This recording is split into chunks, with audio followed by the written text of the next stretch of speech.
Made a special coffee for you, buddy. Wow, thanks. Here you go, sweetie.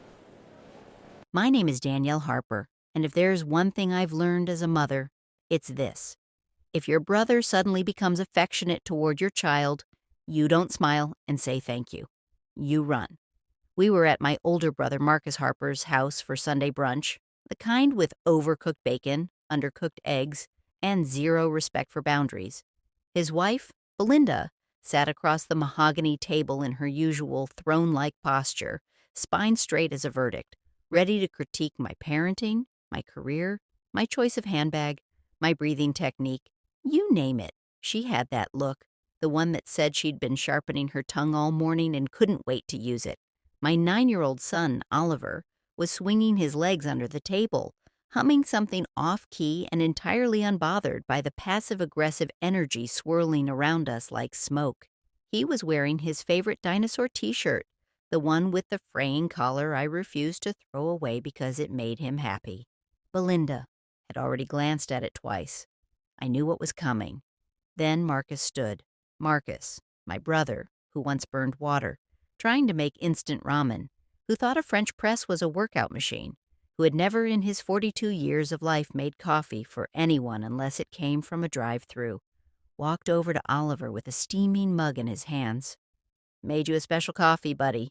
Coffee for a 9-year-old. I blinked. Belinda smiled like she'd just won Employee of the Month for Passive Aggression Incorporated. Oliver looked up, confused but curious. "Really? I can have coffee." "Just a little," Marcus said, ruffling his hair. "You're a big guy now, right?" I leaned forward slightly, keeping my face neutral, and inhaled. Metallic. Sharp. Wrong. Not coffee. Not entirely. Something else. My pulse quickened, but my smile stayed intact. Years of dealing with Belinda had taught me to weaponize pleasantness. "How thoughtful," I said sweetly. And then, oops, my hand slipped.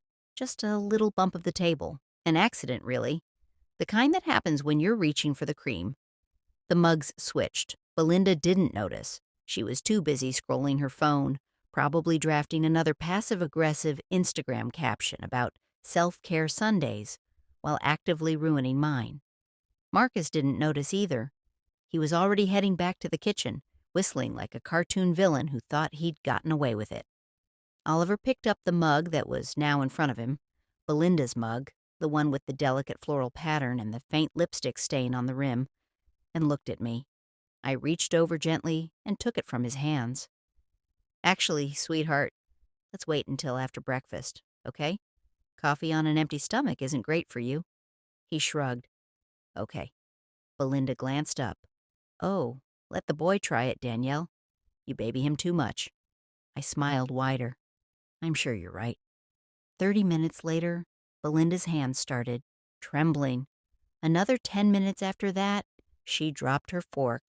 At the 1-hour mark, she stood abruptly, knocking her chair backward, and stumbled toward the bathroom. Marcus followed, his face pale as fresh snow, and I sat there, sipping my orange juice, watching the karmic wheel turn with all the grace of a hand-painted carousel. Because karma, I've learned, doesn't need GPS. It always knows exactly where to go. Let me paint you a picture of my brother. Marcus Harper is the kind of man who thinks grilling burgers makes him a chef. He owns 3 watches that cost more than my car, but can't tell you what time zone he's in. He laughs too loud at his own jokes, and never at anyone else's. He married Belinda Chen 6 years ago in a wedding that cost more than most people's houses, and somehow still felt cheap. And he has never made coffee for anyone in his life. Not for his wife, not for his kids, not even for himself. He drinks cold brew from Whole Foods in recyclable bottles that he leaves all over the house like evidence of a very boring crime. But suddenly, he's experimenting with special blends. Please.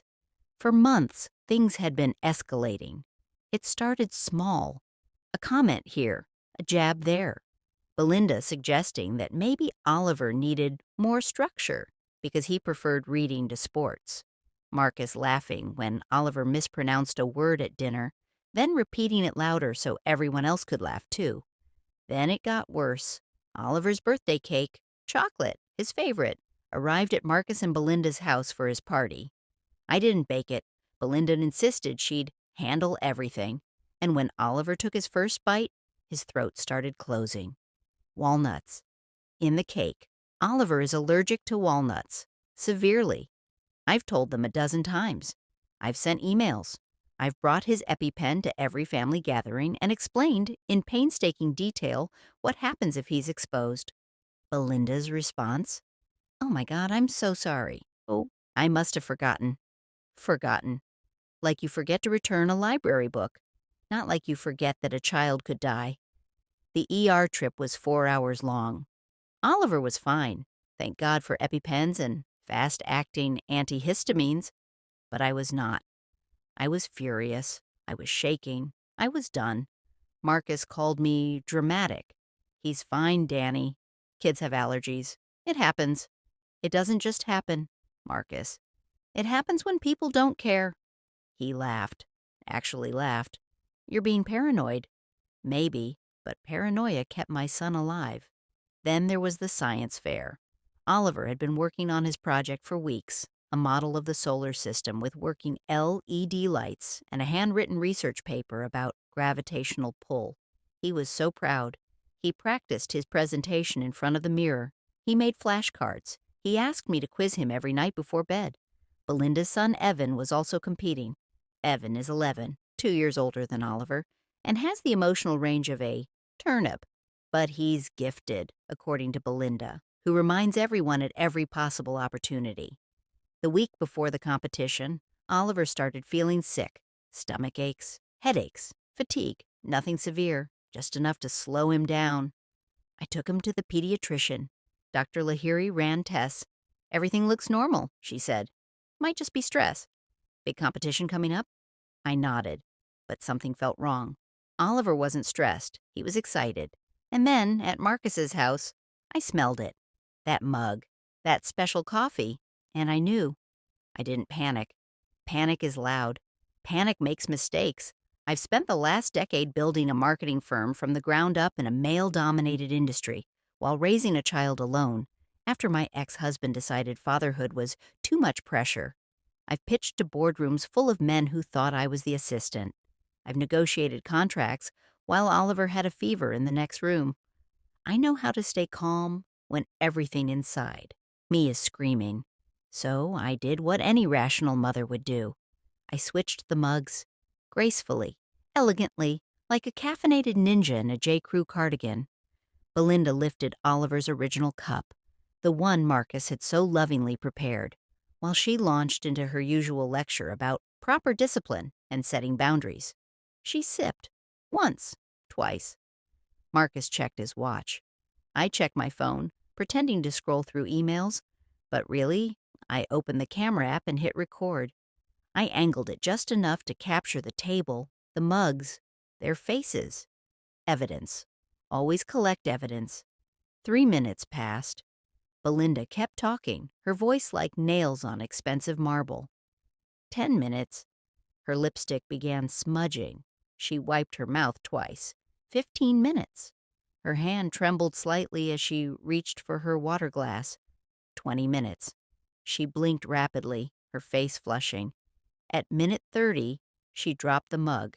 It shattered on the hardwood floor, coffee spreading like a confession. Marcus. Her voice was thin, stretched. Something's wrong. Marcus froze. He looked at the broken mug, at her, at Oliver, who was happily eating his third piece of bacon, completely oblivious. Then he looked at me, and I saw it. The realization, the horror, the recognition that the mug she'd been drinking from wasn't hers. That, his voice cracked, that wasn't, oh, honey, finish the sentence. I stood, smoothing my skirt, and stepped back into the dining room with the kind of calm that only comes from absolute clarity. Wasn't what, Marcus? Silence. Thick, suffocating silence. Oliver looked up. Is Aunt Belinda okay? I'm not sure, sweetheart, I said gently, but we're going to find out. Belinda slid out of her chair, not gracefully, not dramatically in the Instagram-worthy way she usually managed everything. This was the ugly kind of collapse, the I regret my life choices kind. She hit the floor with a dull thud, her breathing shallow, her skin pale and clammy. Marcus knelt beside her, his hands shaking, and then he whispered it, quiet, barely audible, but my phone caught it. That wasn't supposed to be hers. Clear as church bells on a Sunday morning.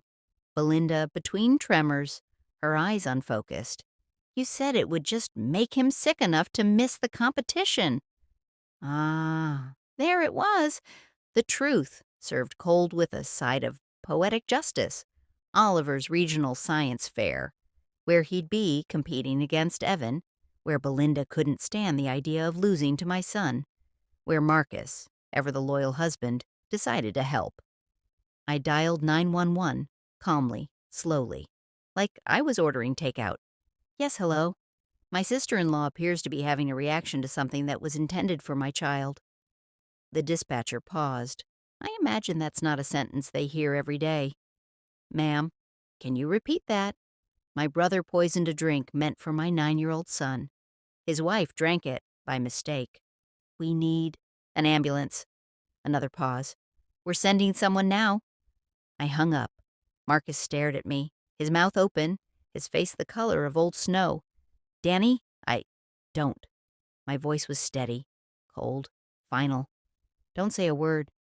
Oliver tugged my sleeve. Mom, what's happening? I knelt down, cupping his face in my hands. Aunt Belinda is sick, baby, but she's going to be okay. We're going to make sure of it.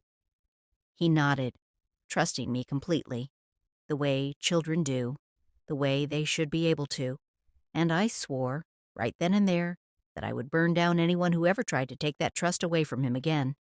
The ambulance arrived in 7 minutes. Paramedics flooded the house, 2 of them, efficient and calm, the kind of professionals who've seen everything and are surprised by nothing.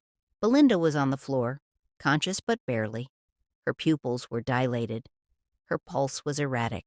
She kept mumbling something about the competition, about Evan, about just this once. One of the paramedics, a woman named Keisha with kind eyes and no-nonsense energy, looked at me. Do you know what she ingested? I pointed at Marcus. He does. Marcus stood frozen, his hands hanging at his sides like broken puppets. Keisha turned to him. Sir, I need to know exactly what was in that drink. He opened his mouth, closed it, opened it again. Finally, I didn't think. That's not an answer, Keisha said sharply. What was in the drink? A substance, he whispered. A synthetic compound. I got it from a guy I knew in college. He said it would just cause stomach issues, nausea, maybe vomiting, enough to keep a kid home from school for a day or 2.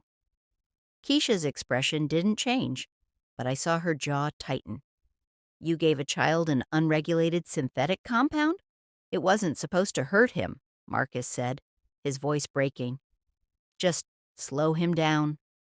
Keisha didn't respond.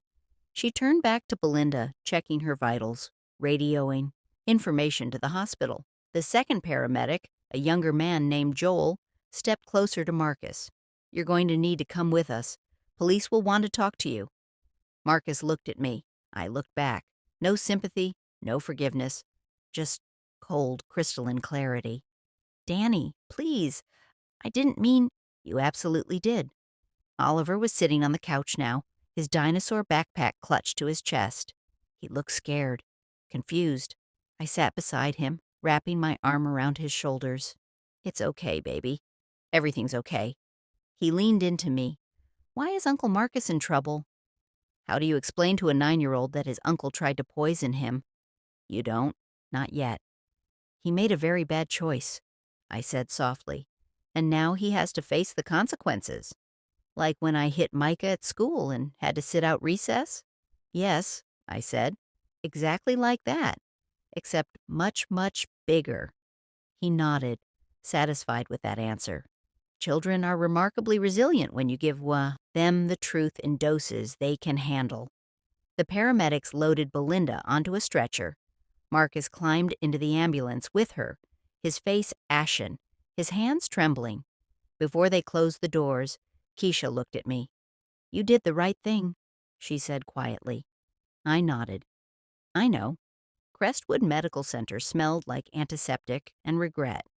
I sat in the waiting room with Oliver, who was coloring in a dinosaur book I'd grabbed from the car. He hummed while he worked, completely unbothered, filling in a T-Rex with aggressive purple strokes. I wasn't coloring.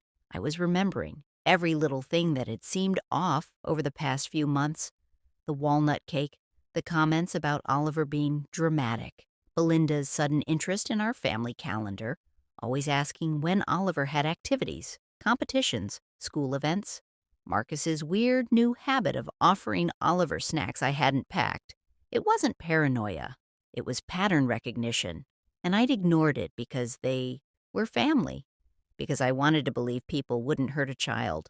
But they do, all the time, especially when that child threatens their own. Dr. Iris Holloway appeared in the waiting room doorway. She was in her 50s, with silver hair pulled back in a tight bun and the no-nonsense demeanor of someone who'd spent decades delivering bad news. "Ms. Harper," I stood. "That's me." She gestured to a small consultation room off the main corridor. "Let's talk privately." I glanced at Oliver. A nurse I recognized from previous visits, Helena, sweet and grandmotherly, smiled. "I'll keep an eye on him." "Thank you." I followed Dr. Holloway into the room. It was small, sterile, with a single window overlooking the parking lot. She didn't sit. Neither did I. "Your sister-in-law is stable," she began, "but the substance in her bloodstream is concerning." "Concerning how?" "It's synthetic, a designer compound we don't see often." "Highly concentrated?" "Likely acquired, through unregulated channels." I nodded. "My brother admitted he got it from someone he knew in college."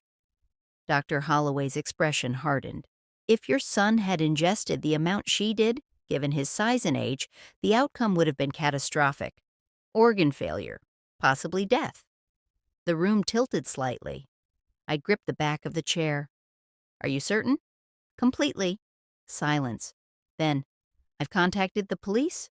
Detective Rafael Torres is on his way." I exhaled slowly. "Good." She studied me. "You switched the mugs." It wasn't a question. "I did. That's the only reason your son is okay." "I know." She nodded, something like respect flickering in her eyes. "You're a good mother." I didn't cry. I wanted to. But I didn't. "Thank you." Detective Rafael Torres looked like he'd stepped out of a crime procedural. Sharp suit, sharper eyes, and the kind of exhausted competence that comes from dealing with humanity's worst on a daily basis. He met me in the hospital, the cafeteria, which smelled like burnt coffee and broken promises. Oliver was still with Nurse Elena, happily working his way through a stack of coloring pages she'd printed for him.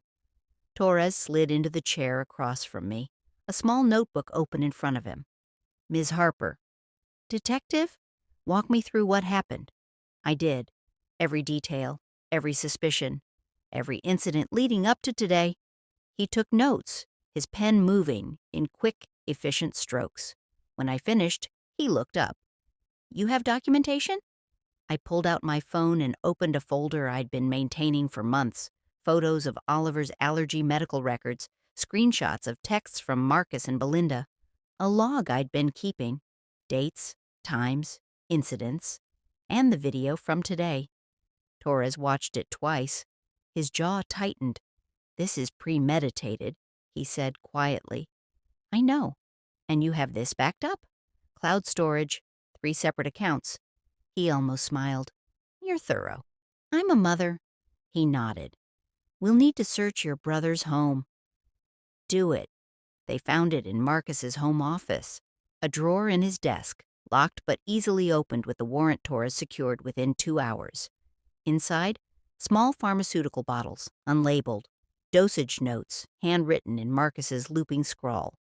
A spreadsheet, because even criminals need organization, titled Tolerance Timeline. Text exchanges between Marcus and someone named Dr., later identified as Derek Rollins, a former chemistry student Marcus knew from college who'd dropped out and started selling unregulated compounds online. The messages were chilling in their casual cruelty. Marcus, need something to make a kid sick, not permanent, just enough to miss school for a few days. Doctor, how old? Marcus, Nain. Doctor, I've got something. Start small. Build tolerance over time so it's not obvious. Marcus, perfect. There were more. Weeks of planning, dosage adjustments, questions about symptoms. And then, the day before the science fair, Marcus, final dose tomorrow. Make sure he drinks it. Doctor, good luck, man. I sat in the police station reading the transcripts Torres handed me and felt nothing. No anger, no shock. Just cold, empty certainty. You made a spreadsheet, I said aloud, almost to myself. Torres looked up. Excuse me? He made a spreadsheet for poisoning a child. Torres' expression was grim. People rationalize anything if they want something badly enough. What did he want? Evan to win a middle school science fair? Your sister-in-law wanted that. Your brother wanted her approval. I laughed. It wasn't a happy sound. He poisoned my son for approval. People have killed for less. The trial lasted 3 weeks.